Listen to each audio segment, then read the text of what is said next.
Good morning दोस्तों, मैं अरुण देवेंद्र शर्मा आपका स्वागत करता हूं आपके अपने YouTube channel glory of study पर।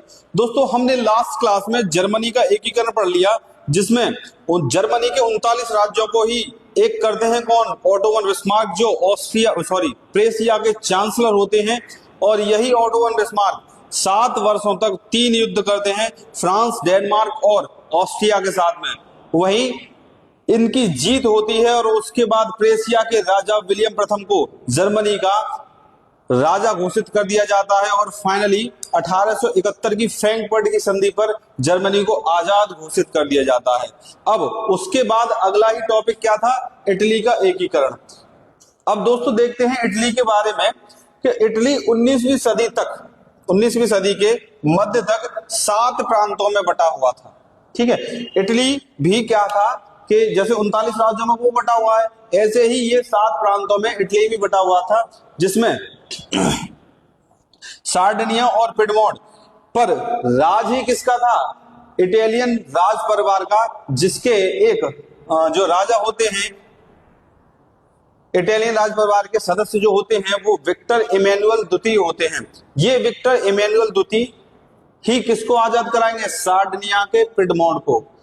दूसरा है दोस्तों आपका उत्तरी भाग पर, इटली के उत्तरी भाग पर ऑस्ट्रिया के हैब्सबर्ग साम्राज्य का नियंत्रण था।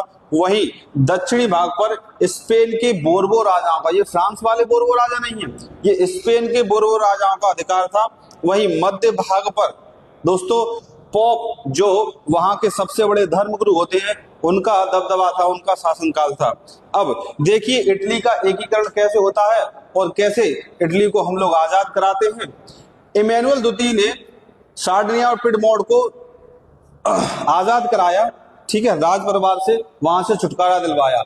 वही उत्तरी भाग पर इन्हीं का ही एक मुख्यमंत्री था इमैनुअल द्वितीय का, केवर, और केवर ने 1859 में इटली के उत्तरी भाग को ऑस्ट्रिया के हैब्सबर्ग साम्राज्य से आजाद कराया। वहीं तीसरी ही कहानी किसकी आती है? दक्षिण पर होता ही क्या है दोस्तों कि स्पेन के बोर्बो राजा का अधिकार होता है। तो यही के एक मशहूर क्रांतिकारी होते हैं यूसेपे गैरिबाल्डी। वहां विद्रोह करते हैं और वहां से स्पेन के बोर्बो राजाओं को उखाड़ फेंकते हैं और दक्षिण भाग को आजाद करा लेते हैं।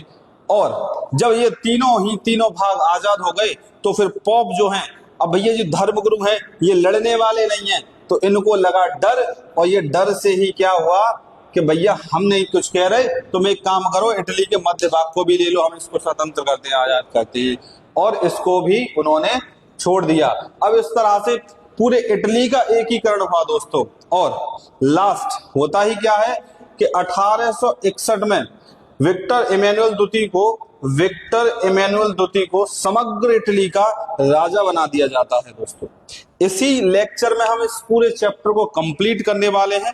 ठीक, बोर्ड पे जगह नहीं बची, इतने को नोट करो। इसके बाद अगला ही जो टॉपिक आएगा वो ब्रिटेन की अजीबोगरीब कहानी आएगी, इसको जरा नोट करो।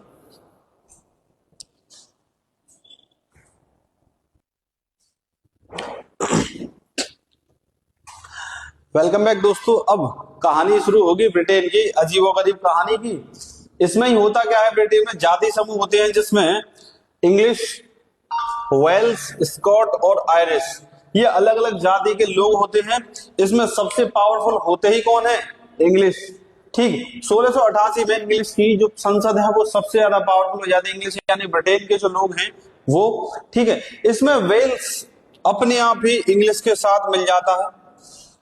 अब रही बात स्कॉटलैंड और आयरिश की यानी आयरलैंड की, तो 1707 में इंग्लैंड और स्कॉटलैंड के बीच में एक यूनियन एक्ट बनता है दोस्तों।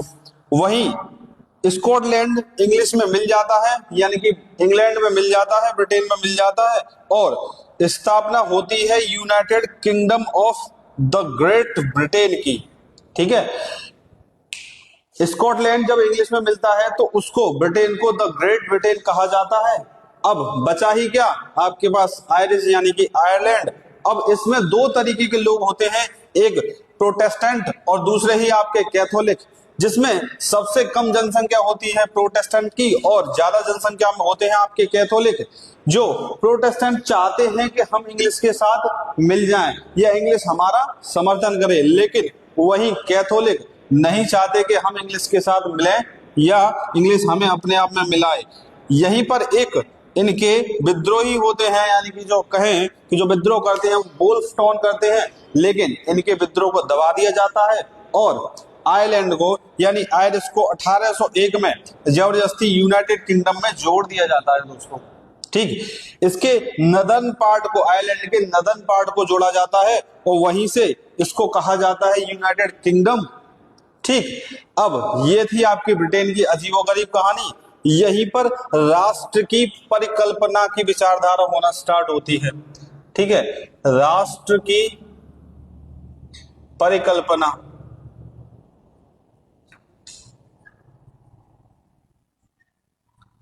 यहां पे होता ही क्या है दोस्तों कि जर्मनी, जैसे अपने यहां पर मान लो जैसे भारत है तो उसको हम एक माता के रूप में पूजते हैं, उसकी एक पेंटिंग है भारत माता की। ठीक, वहीं फ्रांस की एक पेंटिंग बनती है, एक जर्मनी की पेंटिंग बनती है, जिसमें जर्मनी की पेंटिंग को जर्मेनिया और फ्रांस की पेंटिंग को मैरियाना कहा जाता है दोस्तों। यहीं पर जो जर्मनी की पेंटिंग बनाते हैं उसको जर्मेनिया कहते हैं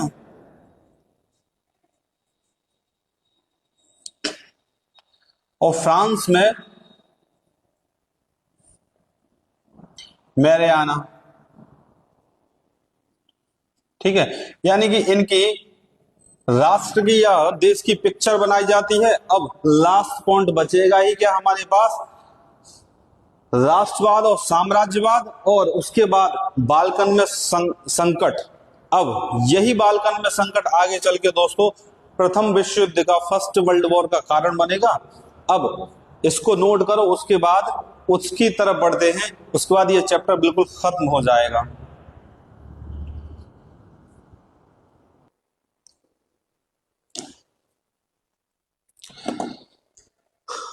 वेलकम बैक दोस्तों। अब इस चैप्टर का लास्ट पॉइंट हम राष्ट्रवाद और साम्राज्यवाद खत्म करेंगे। अब देखिए, राष्ट्रवाद हमने समझ लिया कि राष्ट्र से जो प्रेम करता है उसको राष्ट्रवाद कहते हैं। ठीक, इसी प्रकार साम्राज्यवाद का होता है कि साम्राज्यवाद का मतलब है कि अपने देश को, उसकी सीमाओं को बढ़ाना, उसका विस्तार करना, उसको साम्राज्यवाद कहते हैं। ये फीलिंग जब लोगों में आ जाती है वहीं से युद्ध की शुरुआत होती है, वहीं से ही युद्ध होना स्टार्ट होते हैं। देखिए दोस्तों, होता ही क्या है कि बाल्कन एक जगह है यूरोप में, इसका दक्षिण वाली जो जगह है यूरोप में, जो दक्षिण वाला जो पॉइंट है वो बाल्कन है। ठीक है, बाल्कन में दक्षिण पूर्वी में बहुत सारे देश थे, रोमेनिया, बुल्गारिया, अल्बानिया, ग्रीस हुआ, क्रोएशिया हुआ, मैकेडोनिया हुआ। ठीक, ये बहुत ज्यादा खनिजों से भरे हुए थे। इन पर जो अधिकार था, इन पर जो शासन था वो ओटोमन सल्तनत का था, यानी ओटोमन साम्राज्य का था। ठीक है, लेकिन होता ही क्या है दोस्तों कि जैसे ही ओटोमन साम्राज्य कमजोर पड़ता है, ठीक उसी के ही बाद रूस हुआ, जर्मनी हुआ, इंग्लैंड हुआ, ऑस्ट्रो हंगरी हुआ, ये बाल्कन की तरफ आकर्षित होते हैं, क्योंकि यहाँ भर भर के खनिज और संसाधन थे।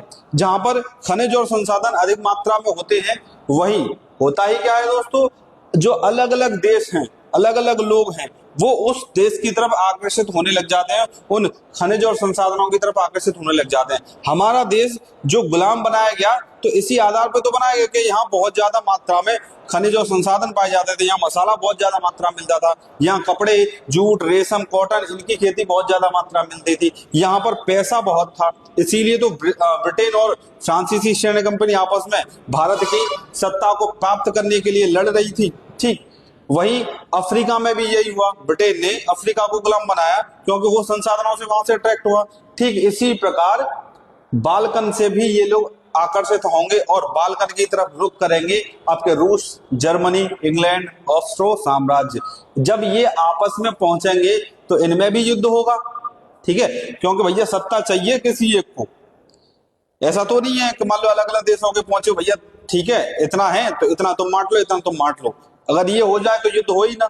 ठीक है। इन सब में से सब सुपरमेसी के लिए लड़ने लगे, सब प्रभुत्व के लिए लड़ने लगे, और यही लड़ाई आगे चल के फर्स्ट वर्ल्ड वॉर का, प्रथम विश्व युद्ध का कारण बनेगी, ठीक है। उसमें उस समय क्या था, बालकन में भी राष्ट्रवादी गतिविधियां चल रही थी, ठीक। तो ये लोग क्लैश कर जाते हैं, ये लोग उसमें एंट्री करते हैं और आपस में युद्ध करना स्टार्ट कर देते हैं। अब यही आगे चल के मैंने बता दिया तुम्हें, ये इस चैप्टर का लास्ट पॉइंट है, यही विश्व युद्ध का कारण बनेगा। यहां पर ये चैप्टर होता है खत्म। राष्ट्रवाद और साम्राज्यवाद बहुत अच्छे से समझ में आया होगा, बालकन में संकट बहुत अच्छे से समझ में आया होगा, खनिज और संसाधनों की वजह से वहां पर क्या कहते हैं, लड़ाइयां होना स्टार्ट होंगी। बहुत ज्यादा अच्छा होना भी कभी कभार अभिशाप बन जाता है। पद्मावती के लिए बहुत ज्यादा खूबसूरती या बहुत ज्यादा सुंदर होना उसके लिए श्राप बन गया था, ठीक। अलाउद्दीन खिलजी इसीलिए तो उसकी प्रति आकर्षित हुआ। कोहिनूर हीरा बहुत ज्यादा चमकदार और बेशकीमती होने के कारण कई राजाओं को खा गया, कई साम्राज्यों को खा गया, क्योंकि उसकी चाह में वो उन पर अटैक करते थे, आपस में युद्ध होता था, तो एक का तो मरना तय है, ठीक। चलिए दोस्तों, थैंक यू, धन्यवाद, जय हिंद, जय भारत। मिलते हैं अगली क्लास में नए चैप्टर के साथ, तब तक के लिए अलविदा।